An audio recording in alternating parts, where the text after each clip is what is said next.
Fitch Ratings has revised its outlook on Sri Lanka Telecom and the Ceylon Electricity Board to negative from stable. According to Fitch Ratings, this was as a result of its outlook revision on Sri Lanka's long-term credit rating to negative from stable, as both entities are strongly linked to the state. Fitch has revised the outlook on Ceylon Electricity Board's national long-term rating to negative from stable.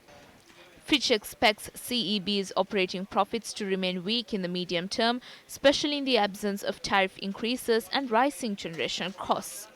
The regulator expects electricity demand to increase by about 6% a year in the next 5 years, which will require significant capacity expansion if the industry is to make up for the existing supply shortage.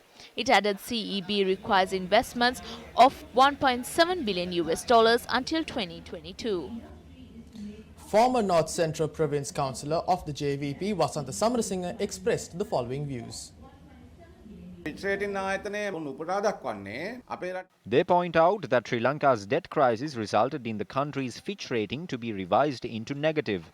Tax cuts costed the country 23% of expected tax revenue, and this was one of the major factors that contributed to this rating. In the situation where the government revenue is not sufficient to pay the country's installment and interest, losing 20% of the expected tax revenue increases the borrowing requirement of the nation.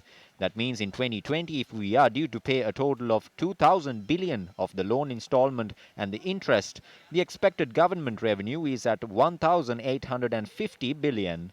That means we are short of 150 billion. Against such a backdrop, we are losing 22% of the 1,850 billion. We are saying no to 480 billion. This is favorable when it comes to the economy, as concessions need to be provided to the general public. These tax concessions should be felt by the economy in maybe a month or two. But the problem now is that before the people have felt the effects of the tax concessions, as a nation in terms of economical stability, our rating has been revised to negative. As a country, when we are obtaining loans, we have a major problem at hand. Because of this rating, these organizations are hesitant to lend us money.